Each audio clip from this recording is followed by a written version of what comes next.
Halo Sobat Nobar, selamat datang di Nobar. Hihihihihi, gimana nasib saldo PayPal kalian dan nasib akun Steam kalian? Daripada galau mikirin itu, kali ini Nobar akan menceritakan sebuah alur film yang berjudul The Roundup. Film yang kalian tunggu-tunggu nih. Film yang dibintangi mamang kita ini siapa lagi kalau bukan Mamang Donly alias Ma Dong-seok. Nah, film ini merupakan sequel dari film The Outlaws yang saya kasih judul Hanya Sendirian Tapi Mampu Menguasai Seluruh Kelompok Gangster Paling Berbahaya Alur Cerita Film. Oke, cukup promosinya. Film kedua ini menceritakan tentang polisi Korea yang harus ke Vietnam untuk mengejar buronan kelas kakap. Tapi siapa sangka, ternyata itu hanya tipuan. Lalu, sebenarnya apakah yang terjadi dan bagaimana nasib mamang kita ini? Daripada penasaran, langsung saja mari kita sama-sama nobar dan inilah The Roundup alias The Outlaws 2.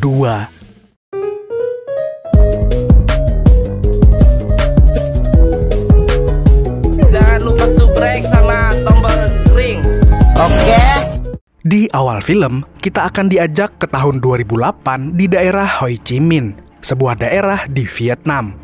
Terlihat seorang pengusaha muda dari Korea yaitu Choi Yong-ki yang sedang melakukan perjalanan bisnis untuk menemui seorang rekan kerjanya yang sebenarnya belum ia kenali secara dekat, yaitu Kang Hae-sa. Mereka pun bertemu di titik lokasi yang telah mereka sepakati. Sebenarnya Choi bersama satu temannya, tapi Choi kemudian masuk ke mobil Kang Hae-sa sendirian. Awalnya situasi cukup normal, hingga tiba-tiba dari situ, akhirnya Choi menyadari jika Kang Hae-sa adalah salah satu kriminal yang kabur dari Korea dan hanya mengincar harta Choi saja. Bersamaan dengan itu, di Korea sedang ada aksi penyanderaan seorang mbak-mbak di Indomaret. Detektif yang bernama Dong Hyun terlihat kewalahan mengatasi penjahat itu. Tak lama kemudian, datang seorang pria yang langsung menyelinap mengatasi semua itu. Akhirnya, penjahat itu dihabisi oleh pria yang bernama Donly, atau yang kita kenal sebagai mamang kita, yaitu Mamang Donly.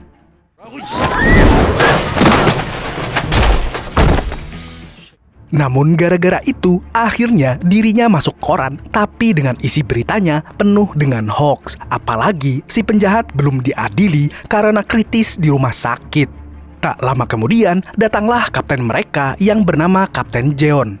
Ia datang untuk menugaskan Donly untuk pergi ke Vietnam untuk mendatangi seorang kriminal asal Korea Selatan bernama Yo Jong-hun yang menyerahkan diri. Karena saking kagetnya, Donly pun bertanya-tanya kenapa kriminal itu menyerahkan diri. Awalnya, ia sempat menolak karena dirinya tidak pandai berbahasa Inggris. Tapi akhirnya, Kapten Jeon pun menawarkan dirinya untuk ikut. Meskipun awalnya, Donly meragukannya. Hari berganti, dan akhirnya mereka telah sampai di Bandara Ho Chi Minh, Vietnam. Di sana, mereka terpaksa ditahan untuk dilakukan pemeriksaan yang tentu saja berjalan cukup lama karena tidak ada yang bisa berbahasa Inggris. Untung saja, seorang pria datang membantu mereka dan langsung mengajak nongkrong ke Warmindo. Di Warmindo itu, Donly melihat ada sangat banyak kriminal yang berasal dari Korea. Mereka yang mengenal Mamang Donly sebagai seorang polisi pun kemudian bergegas untuk kabur. Bersamaan dengan itu, seorang pria mendatangi Donly dan berkata bahwa hal seperti itu sudah wajar. Karena memang sangat banyak kriminal dari Korea yang akhirnya kabur ke Vietnam untuk bertahan hidup. Keesokan harinya, Kapten Jeon dan Mamang Donly mendatangi kantor konsulat jenderal Korea. Di ruangan itu, Donly melihat banyak sekali selebaran orang hilang yang berasal dari Korea. Chang So pun memberi keterangan kalau ada lebih dari 30.000 turis dari Korea tiap bulannya dan hanya 70% yang pulang lagi ke Korea. Chang So pun juga memberi informasi kalau motif dari si pelaku ini adalah uang. Tapi fokus Donly langsung kembali ke kriminal yang menyerahkan diri. Menurut keterangan yang diberikan ke polisi, kriminal itu menyerahkan diri karena hati nuraninya. Tentu saja, Donly nggak langsung percaya dan akhirnya memutuskan untuk pergi menghampiri kriminal yang bernama Jong-hun itu. Awalnya, Donly menginterogasi dengan baik-baik. Tapi karena orang itu tak bisa diajak bekerja sama, akhirnya ia menggunakan caranya sendiri. 많아. 하나 띄워도 돼. 야, 임마, 너 빨리 얘기해. Akhirnya Jong-hun menyebut satu nama, yaitu Jang Don. Tanpa pikir panjang, Don Lee dan Kapten segera mendatangi rumah Jang Don. Sesampainya di sana, mereka begitu terkejut melihat Jang Don sudah tidak bernyawa. Don Lee pun kembali menghampiri Jong-hun dan menginterogasinya kembali. Namun, Jong-hun tetap tidak mau buka mulut. Akhirnya, Don Lee pun memberitahu bahwa Jang Don telah meninggal dan dirinya akan mengusir Jong-hun jika tidak buka mulut. Karena diancam akan diusir, Jong-hun pun akhirnya menceritakan apa yang sedang terjadi. Ternyata, Jong-hun adalah komplotan Kang Hae-sang yang sedang menculik Choi. Tapi di tengah perjalanan terjadi cekcok antara Kang Hae-sang, Jong-hun, Jang Do, dan Gi-baek. Mereka bertiga merasa diperlakukan tidak adil oleh Kang Hae-sang dalam pembagian jatah. Tanpa mereka sadari, Choi yang melihat situasi di dalam mobil tidak kondusif langsung melarikan diri menuju semak-semak. Namun sialnya, Choi kembali tertangkap. Choi pun memberi penawaran untuk memberi imbalan kepada 3 orang yang merasa tidak diperlakukan adil oleh Kang Hae-sang bila mereka mau melepaskan dirinya. Namun sialnya, tiba-tiba Kang Hae-sang langsung membacok Choi hingga tewas. Rekannya pun sangat marah atas hal itu. Tapi tanpa diduga, Kang Hae-sang tanpa pikir panjang juga membunuhnya. 2 jasad itu lalu dibungkus plastik dan dikubur. Tapi siapa sangka setelah selesai mengubur, ternyata Kang Hae-sang juga mengirim orang untuk membunuh Jang Do dan dirinya. Maka dari itu, ia lebih baik dipenjara karena pasti akan aman. Don Lee pun langsung menelpon kepolisian dan memutuskan mencari jasad yang dikubur oleh Kang Hae-sang. Dengan bekal informasi yang diberikan Jong-hun tadi, tak butuh waktu lama, akhirnya jasad itu berhasil ditemukan. Ia kemudian melebarkan penyelidikan dengan menghubungi temannya untuk mencari informasi keberadaan Kang Hae-sang. Namun, tanpa diduga, tiba-tiba kepolisian Vietnam datang dan tanpa sebab mengusir para polisi Korea. Bersamaan dengan itu pula, Don Lee mendapatkan informasi tempat Kang Hae-sang berada. Tanpa pikir panjang, bergegaslah ia mencari Kang Hae-sang dan akan menyelesaikan urusan dengan polisi Vietnam setelah urusannya selesai. Sesampainya di lokasi yang diberikan, ternyata tempat itu adalah tempat main slot yang nggak online karena yang online diblokir Kominfo. Di sana, Don Lee dan rekannya dihadang seorang pria yang tak sopan kepadanya. Dan akhirnya, Don Lee terpaksa memberi pelajaran kepada pria itu. 야, 다 움직이지 마. Semuanya pun ketakutan dan akhirnya Don Lee mendapat alamat Kang Hae-sang. Don Lee dan Kapten John lalu berangkat menuju alamat yang diberikan. Namun di tengah-tengah perjalanan, Don Lee mendapat telepon dari kantor polisi bahwa ternyata ayah Choi tidak melaporkan hilangnya anaknya. Don Lee pun curiga dengan sikap ayah Choi dan menduga ayah Choi telah merencanakan ini semua. Di tempat lain, terlihat Kang Hae-sang pulang ke rumah. Tapi ia mengetahui ada yang tidak beres di rumahnya. Dan ternyata anak buah ayah Choi bersiap mengambil uang Choi.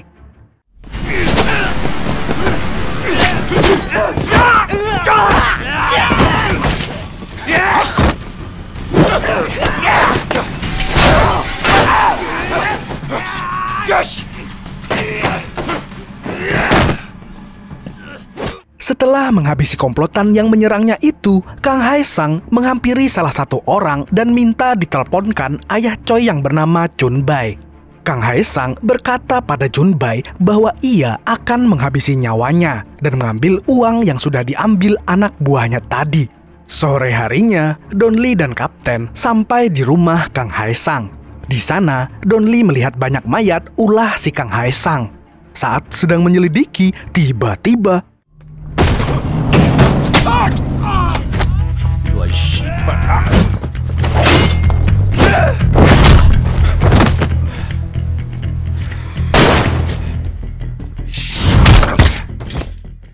si Sialnya, Kang Haesang berhasil kabur dan Kapten John terluka parah. Di rumah sakit, Don Lee menemani Kapten John yang terus mengeluh dan selalu membicarakan misi pembalasan dendam ke Kang Haesang. Karena ikut merasa kesal, Don Lee lalu menemui rekan Kang Haesang yang juga dirawat di sana. Dan berkat orang itu, ia mendapat banyak informasi tambahan. Namun tiba-tiba, Don Lee mendengar keributan di luar. Ternyata, kepolisian Vietnam menghampirinya lagi untuk mendeportasi Don Lee dan Kapten Jeon. Tanpa pikir panjang, Don Lee pun menyetujui itu. Kapten Jeon yang tidak tahu apa-apa protes kepada Don Lee. Tapi Don Lee langsung menariknya keluar. Dan setelah keluar dari rumah sakit, barulah Don Lee menjelaskan ke Kapten John bahwa Kang Haesang akan segera ke Korea karena akan menghabisi Chun Bai. Kemudian mereka pun bergegas menemui Jang Isu, seorang mantan bos gangster yang pernah ditangkap Don Lee. Ia ke sana untuk menanyai rute penerbangan kapal ilegal. Sempat terjadi cekcok antara Don Lee dan Jang Isu yang membuat si Mamang tidak sabar dan meremas telur milik Jang Isu. Sampai-sampai Jang Isu meronta tak berdaya. Akhirnya Isu pun menuruti apa yang diperintahkan Don Lee. Ia segera menelpon anak buahnya dan menanyakan informasi tentang keberangkatan kapal hari itu. Dan benar saja, ternyata hari itu ada kapal mencurigakan yang datang di pelabuhan Gongpi. Malam harinya, Don Lee mendatangi kantor pelabuhan untuk mengecek seluruh CCTV dan menemukan bahwa Kang Haesang sedang mencuri sebuah mobil. Di tempat lain, tepatnya di Korea, muncullah dua orang kriminal yang bernama Chang Gisul dan Chang Sochul sedang memasuki area bandara atau bisa disebut dengan Chang bersaudara. Setelah tiba di Korea, Kapten Jeon dan Don Lee langsung menghadap ke kepala kepolisian. Mereka dimarahi habis-habisan. Namun berkat penjelasan dari Kapten John, akhirnya kepala polisi itu memberi waktu untuk Don Lee dan Kapten John untuk menyelesaikan kasus ini sesegera mungkin. Setelah itu, Don Lee dan Kapten John mendatangi pemakaman Choi. Di sana, ia bertemu ibu dari Choi yang masih bersedih karena kehilangan anaknya. Di tempat lain, terlihat Chun Bai masuk ke lift bersama bodyguardnya. Dan tanpa ia sadari, Kang Haesang menyusul dan sudah ada di depannya. Dengan santai, Kang Haesang mengaku pada Chun Bai kalau dia adalah orang yang membunuh anaknya. Dan pertarungan pun tak dapat dihindari lagi.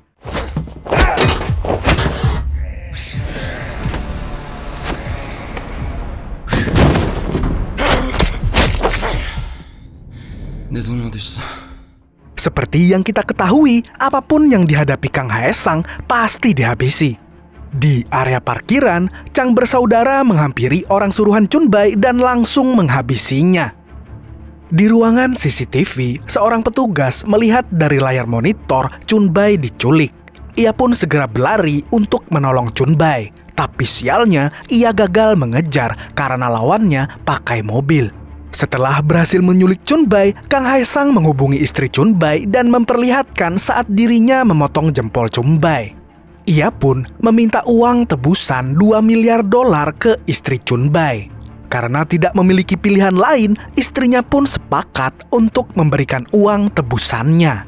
Kang Haesang meminta uangnya dikirim melalui transfer. Namun istrinya menolak karena tidak ada jaminan suaminya akan selamat. Hingga pada akhirnya uang itu akan diberi secara cash dengan beberapa syarat. Salah satunya, istri Chun Bai tidak diperbolehkan di antara siapa-siapa. Tapi istri Chun Bai ini tidak kehabisan akal. Ia beralasan tidak bisa mengendarai mobil. Tak disangkanya, Kang Haesang percaya begitu saja. Dan setelah melalui negosiasi panjang, akhirnya mereka berdua sepakat bertemu di Central Avenue di Sun Hill jam 1 siang dengan satu supir saja. Setelah mendengar percakapan antara istri Chun Bai dan Kang Haesang, Don Lee dan Kapten punya PR mencarikan supir untuk istri Chun Bai. Dan ternyata yang akan dijadikan supir adalah Isu. Don Lee pun mendatangi Isu di kantornya dan mendapati Isu sedang menemui dua dedek yang masih polos, yang akhirnya diusir oleh Don Lee. Ia lalu membawa Isu ke kantor polisi untuk memulai melancarkan aksi penyelamatan Junbai. Setelah menentukan rencana barter di misi ini, Kang Haesang pun juga mengatur strategi. Ia menelpon temannya untuk memesan kapal guna menyelundupkan uangnya ke negara Cina. Berbagai macam strategi diaturnya supaya aksinya kini tidak gagal. Salah satunya dengan rencana membuntuti Kim dari belakang saat pengiriman uang berlangsung untuk memastikan ia tidak ditipu Kim. Keesokan harinya, Kim diantar Isu untuk mengantarkan uangnya. Tak jauh dari rumahnya, sudah ada Chang bersaudara yang siap untuk membuntuti Kim. Kim dan Isu pun melaju. Di perjalanan, tanpa Kim sadari, Isu ini tergiur dengan koper berisi uang yang akan diantar ke Kang Haesang. Dan sialnya, Kim mengira Isu ini adalah anggota dari kepolisian. Semua tim kepolisian pun telah bersiap untuk misi penyelamatan Junbai. Ada Hong Suk yang mengendarai truk warna putih, Sang Hun mengendarai sedan berwarna biru, dan detektif Dong Hyuk yang menuju ke area pabrik untuk mencari Junbai. Sementara Don Lee dan Kapten John mengomando operasi penyelamatan ini. Pada saat berhenti di lampu merah, Hong Suk menginformasi bahwa ada Chang bersaudara yang membuntuti Kim.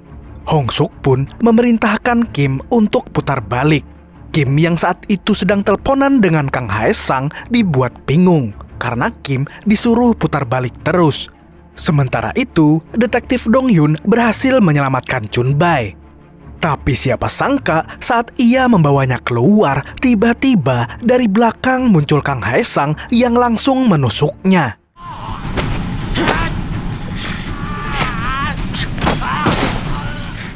Kang Haesang yang menyadari tempat persembunyiannya ketahuan memutuskan untuk pergi meninggalkan tempat itu.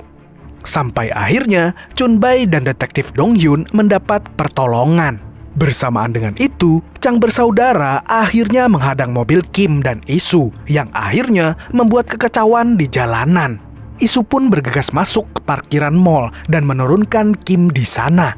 Sedangkan Isu pergi dengan membawa uang tebusannya sembari beraksi.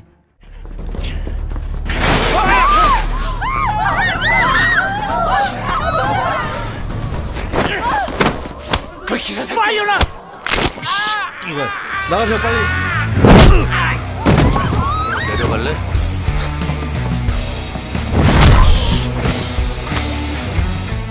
Don Lee si penyelamat akhirnya menghabisi Chang di tempat itu juga. Sementara itu, Isu yang membawa uang dikejar Kang Haesang hingga akhirnya mobil yang dikendarai Isu ditabrak Kang Haesang. Namun sialnya, Kang Haesang kehilangan jejak Isu dan di belakang Kang Haesang sudah ada dua polisi yang siap menangkapnya. Karena emosi, akhirnya Kang Haesang menusuk kedua polisi itu. Dalam pelariannya, Kang Haesang melihat berita laporan polisi tentang Isu yang berhasil membawa koper uang dan berencana kabur ke Cina lewat pelabuhan. Tanpa pikir panjang, Kang Haesang pun menyusul Isu ke pelabuhan itu. Di sana, mereka sempat beradu mulut hingga akhirnya Isu memilih untuk menyerah dan meninggalkan Kang Haesang dengan koper berisi uang tersebut sambil mengamati kemana Kang Haesang membawanya pergi. Lalu, setelah tahu Kang Haesang pergi, Isu pun menelpon Don Lee kalau Kang Haesang pergi menggunakan bis dari pelabuhan. Berdasarkan laporan dari Isu, akhirnya kepolisian menghadang bis yang ditumpangi oleh Isu. Don Lee pun dipertemukan lagi dengan Kang Haesang. Namun, sebelum keduanya beraksi, Don Lee menyuruh para penumpang turun. Dan inilah aksi mereka. 너 그냥 좀 맞아야 돼.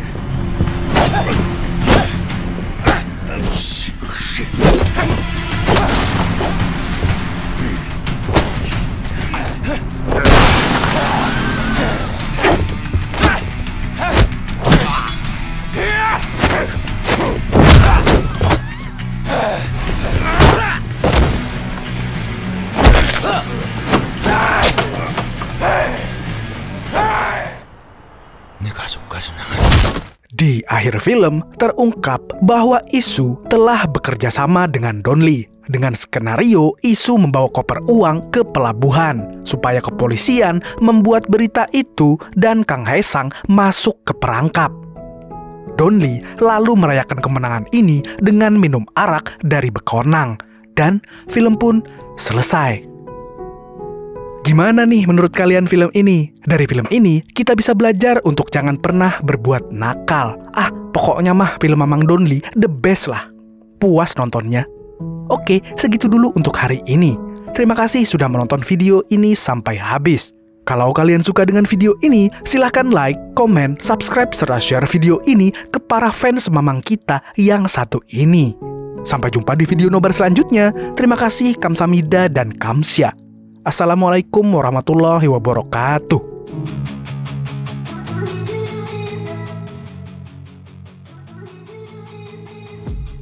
I've been dreaming on in my head like I've seen it. A life worth living is a life with meaning. I'll do what I love till my heart stops beating.